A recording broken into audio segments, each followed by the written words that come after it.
Summer, 1462. You're an Ottoman soldier marching into Wallachia, a forgotten principality on the edge of Europe. Your commanders told you this would be easy.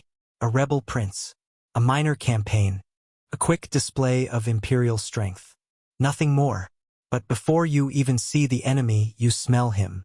The heat carries something thick and sour across the breeze. Rot, decay, and something worse, something human. The column slows. Horses snort and pull away. Scouts ahead stop moving. And then, as you crest a low ridge near the capital, the landscape opens before you. First, your mind refuses to understand. It looks like a forest, a vast one stretching for miles.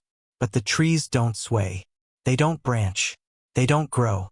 They scream. Tens of thousands of bodies, your brothers in arms, have been lifted into the sky on wooden stakes, arranged in perfect, geometric rows. Some corpses have bloated and blackened under the burning sun. Others, impossibly, are still alive, twitching, gasping, choking on their own blood as the stakes hold them upright like grotesque monuments. Veterans who fought at Constantinople recoil. Some fall to their knees, vomiting into the dirt. And at the front of the column, the Sultan himself, Mehmed II, the conqueror of empires, a man feared across 3 continents, stares at the spectacle in stunned silence. He does not speak. He simply turns his horse around. This wasn't madness. This was mathematics. This was theater. Wallachia's prince, Vlad III, had transformed human suffering into a weapon more powerful than steel or gunpowder. He didn't just kill men. He rearranged their bodies into a message carved across the earth. Turn back or lose your mind before you lose your life. And for the first time, the unstoppable Ottoman war machine hesitated. To understand how one man engineered such terror strong enough to halt an empire, you must go back. Back before the night raids, before the scorched earth, before the impalements. Back to the moment a boy named Vlad learned that fear wasn't just a feeling. It was a science, and he would become its greatest practitioner. To understand how the architect of the Forest of the Impaled was born, you must return to the year 1442, when Vlad III was not yet a monster, only a boy of 11. His father, Vlad II Dracula, made a deal that would scar history. To keep his throne in Wallachia, he surrendered his 2 youngest sons, Vlad and his brother Radu, as living guarantees to Sultan Mehmed II. They were marched away from their homeland, past the gray Carpathian ridges, and delivered into the center of Ottoman power. But they were not chained. They were dressed in silks. At Edirne, and later at Adrianople, the brothers lived inside glittering palaces of marble, mosaics, and fountains. They studied languages, mathematics, the Quran, horsemanship, military arts. Servants tended their rooms. Scholars instructed them. At a glance, it looked like a princely education. But that illusion died the moment the boys stepped into the courtyard where executions were performed. Here, Vlad saw the empire's true curriculum. He watched thieves impaled in public squares while the crowd knelt in terrified silence. He watched rebels skinned alive as an example to the villages beyond the palace walls. He learned that cruelty was not chaos, it was choreography. Everything had purpose. Everything served control. Radu absorbed palace life easily. Handsome, charming, soft-spoken. He won the favor of the court. He even befriended Prince Mehmed, the future conqueror of Constantinople. Vlad did not bend so willingly. Ottoman records describe him as stubborn, volatile, uncooperative. Some entries hint at beatings. Others imply torture. Whatever the truth, something within him calcified. He learned that kindness was a trap, mercy a weakness, and obedience the first step toward erasure. But instead of breaking, Vlad watched. He memorized the designs of torture racks. He studied the timing of executions, the way fear rippled through a crowd long after the blade fell. He analyzed how a single impalement could pacify an entire region more effectively than an army. Every moment in that palace added a new tool to his growing arsenal. One he stored silently, methodically, waiting for the day he would use it. And that day would come. When Vlad left the Ottoman Empire, he carried nothing with him, except the knowledge of how to control human terror with absolute precision. Vlad left the Ottoman Empire not as a free man, but as something sharpened. And when he finally returned to Wallachia at 17, the land that should have welcomed him home greeted him instead, with betrayal carved into the soil. His father, Vlad II, had been ambushed and murdered by the boyars, the very nobles sworn to defend him. His older brother, Mircea, had suffered a fate even more grotesque, buried alive by the same families who dined at their table. Wallachia was a principality that devoured its princes as quickly as it crowned them. And now the last surviving son stood, alone, without allies, surrounded on all sides by men who would gladly finish what they started. So Vlad vanished. For years he wandered through the courts of Transylvania and Hungary, studying tactics, politics, deception, and war. What the Ottomans had taught him about fear, the Hungarians taught him about patience. He waited like a blade cooling before the strike. Then, in 1456, the moment arrived. Supported by Hungarian forces, Vlad rode into Wallachia and seized the throne. The nobles who had murdered his family bowed with smiles on their faces, assuming this young prince, quiet, composed, recently returned from captivity, would be easy to control. They were catastrophically wrong. During his coronation feast, the great hall overflowed with music, wine, laughter, and silk. The boyars arrived in their finest clothing, eager to flatter the new ruler. Vlad raised a goblet, smiling politely, appearing every bit the grateful prince. Then he asked a question that froze the hall mid-breath.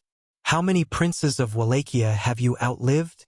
The boyars, proud of their political survival, boasted easily. Some claimed to have served 10 rulers. Others boasted of seeing a dozen rise and fall. They thought it was a harmless question. It was the last mistake they would ever make. At Vlad's command, guards stormed the hall. The nobles were dragged away, screaming, pleading, cursing. The older ones, the architects of his family's destruction, were impaled outside the palace walls, raised high so their deaths would echo across the countryside. The younger nobles and their families were stripped of their jewels and marched 50 miles north to the ruined fortress of Poenary. There, Vlad ordered them to rebuild it stone by stone with their bare hands until exhaustion claimed most of them. By the end of that march, the old nobility was gone, and in its place Vlad forged a new rule, one built not on loyalty, but on terror. By 1459, Wallachia was no longer a wounded principality struggling to stand. Under Vlad, it had become a fortress with a pulse, one that beat to the rhythm of fear. Merchants whispered his name like a curse. Boyars obeyed him with trembling hands. And across the Danube, Sultan Mehmed II, Conqueror of Constantinople, realized this was no longer the boy he had once known in the palace halls. Mehmed demanded tribute. More than that, he demanded Vlad come to Constantinople and kneel. Vlad's reply was silence. So Mehmed sent envoys. They arrived at Vlad's court expecting the usual dance of diplomacy. Gifts exchanged, polite arguments, predictable negotiations. They bowed stiffly, their red gold turbans wrapped carefully around their heads. When they were asked to remove them, they refused, not out of arrogance, but out of religious law. A man does not bare his head before any earthly ruler. Vlad did not erupt. He did not rage. Instead, he leaned forward with a strange, gentle curiosity and asked them to explain their custom. Relieved, the envoys spoke freely, proud to share their tradition. From the throne, Vlad nodded slowly, thoughtfully, as if absorbing a lesson. Then he said the sentence that turned the room to ice. "I respect a man who honors his faith so completely. Let me help you honor it forever." Before the envoys understood what had shifted, guards seized them. Screams tore through the hall as turbans were hammered, nails driven straight through cloth and bone. Vlad watched without blinking, hands folded calmly, as if overseeing carpenters at work. He did not kill them. No, death would cheapen the message. Instead, He ordered the mutilated envoys sent back alive, pushed on horseback across fields and villages, shrieking in agony as blood soaked their robes. Farmers fled at the sight of them. Soldiers crossed themselves. Mothers dragged children indoors. And when Mehmed finally saw his representatives, their turbans fused to their skulls, their minds fractured by pain, he understood that something monstrous had taken shape in Wallachia. The boy he once trained beside in Edirne had evolved into something the empire had never faced. A ruler who combined Ottoman precision with a cruelty entirely his own. War was now certain, but Vlad was already preparing the message that would greet Mehmed's army long before swords ever clashed. A message written not in ink or diplomacy, but in flesh. The envoy's mutilation was not the peak of Vlad's message. It was only the preface. What came next would cement his name in the nightmares of Europe for centuries. Most people today imagine impalement as crude brutality. A stake driven quickly through the torso, a brutal death, but a fast one.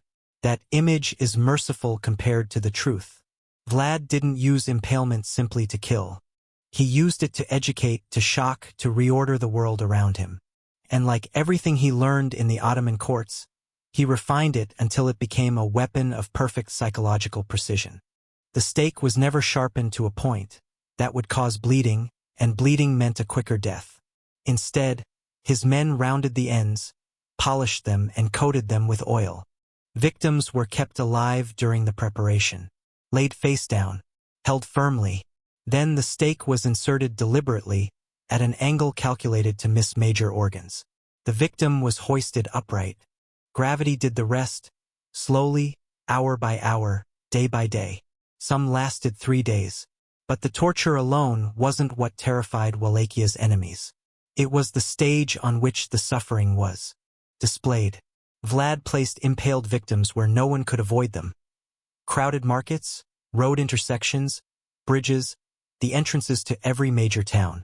Travelers, traders, and shepherds didn't merely hear rumors, they saw the reality towering above them. Mothers covered their children's eyes too late. Merchants dropped their goods and fled. Entire villages whispered that the prince could see their sins from miles away. The height of the stake was its own language. Peasants hung low, minor nobles a little higher. Captains and commanders soared above the rest. The message was unmistakable. Your rank determines how high you will hang. And then Vlad expanded the spectacle even further. Along the borders, he created entire landscapes of suffering, geometric rows, circles, spirals, star patterns visible from distant hills. These weren't random massacres. They were symbols, designs, choreographed terror that communicated order, control, and absolute dominion. When German merchants traveled through Wallachia and returned home, they carried more than goods. They carried stories. Their printing presses churned out pamphlets illustrated with gruesome woodcuts. Crude, distorted, but powerful. They spread across Europe like wildfire. And suddenly, people who had never seen Wallachia began fearing a man they had never met.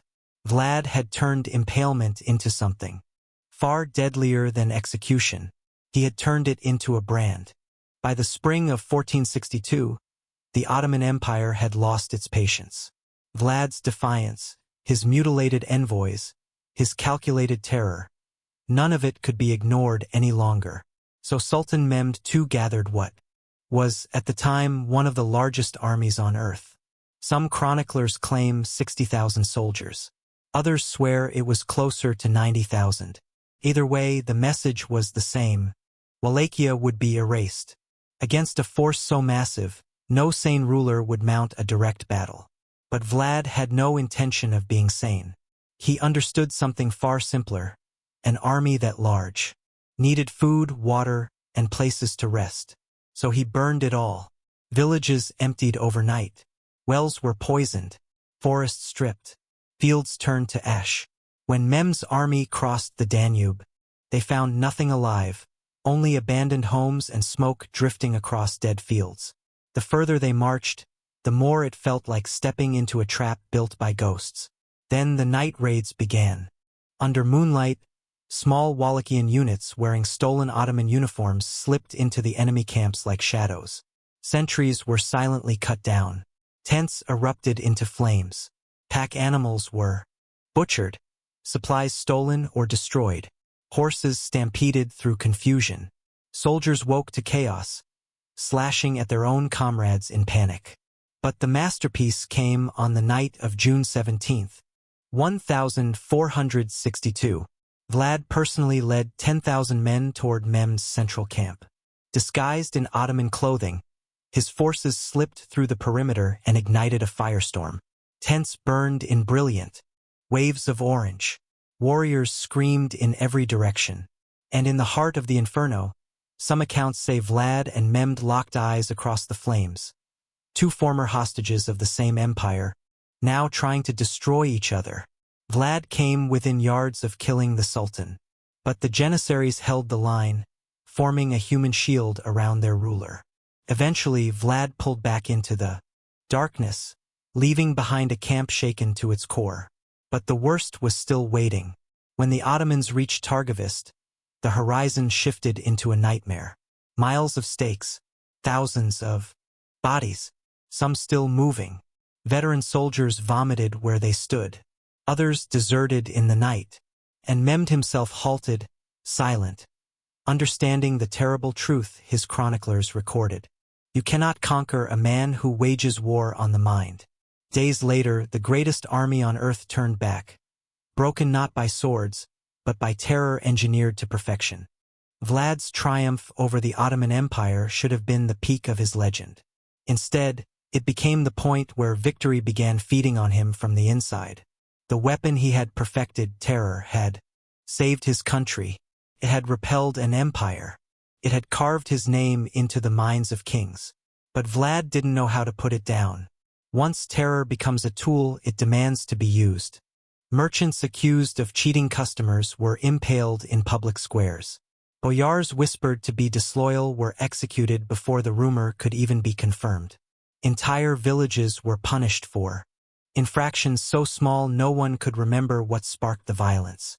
Fear, once a scalpel Vlad wielded with precision, now became a hammer swinging without restraint. Slowly, the alliances he relied on began to rot. The boyars who survived his purges plotted behind closed doors. The peasants who once believed he protected them now whispered prayers not to be noticed. Even Hungary, once his strongest supporter, began to see him not as a defender of Christendom but as a dangerous, uncontrollable force. And waiting patiently in the shadows stood Radu, Vlad's brother.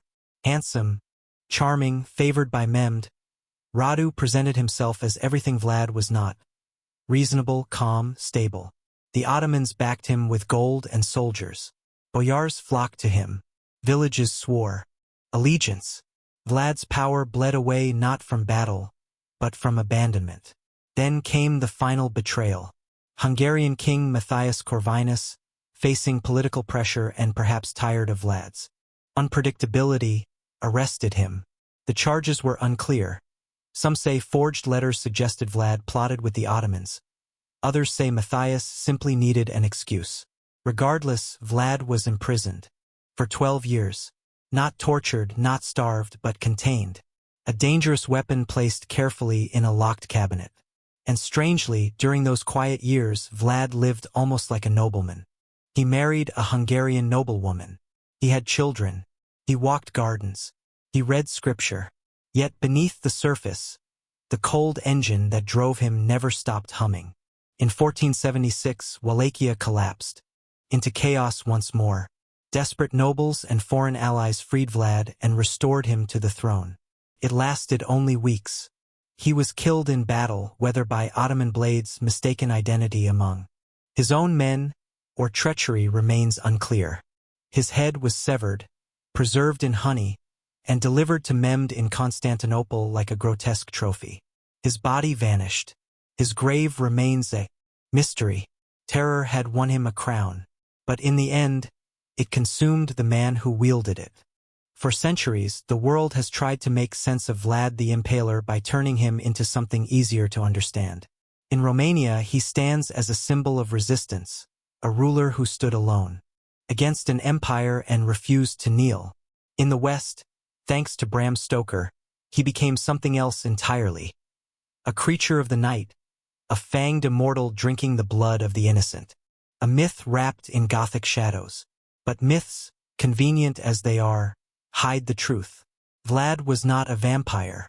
He did not rise from the grave. He was not a supernatural force sent from folklore or nightmare. He was human. Tragically, dangerously, unmistakably human. He was an 11-year-old boy ripped from his home and delivered into the heart of an empire built on fear. A teenager who learned that power came not from strength alone, but from controlling the minds of those around you. A son who returned to find his father murdered and his brother buried alive. A ruler fighting to survive in a principality where loyalty could turn to betrayal before sunrise. The monster the world remembers wasn't born in darkness. He was shaped, hammered by trauma, captivity, betrayal, and war. And once that shaping was complete, Vlad understood something most rulers never dared to accept. Fear was not a tool of last resort. It was the sharpest blade a leader could wield, a weapon more potent than armies, treaties, or faith. He refined terror until it behaved like mathematics, predictable, reliable, devastating. And he proved it worked. He broke the will of an empire that had conquered Constantinople. He drove back armies triple the size of his own. He turned villages, cities, even entire regions into trembling observers. All because he knew precisely how to manipulate the human mind. That is the real horror. Not the stakes, not the blood, not the forests of the dead. The real horror is that Vlad's methods succeeded. And once we admit that, another question waits in the shadows, far more unsettling than any vampire legend. If terror, deliberately engineered and ruthlessly applied, could reshape the fate of nations, what other calculated horrors lie buried in the past? What methods, forgotten, ignored, or dismissed as legend, once bent entire empires to their knees? Some monsters aren't born, some are built, and the lessons they leave behind are the ones we fear to understand.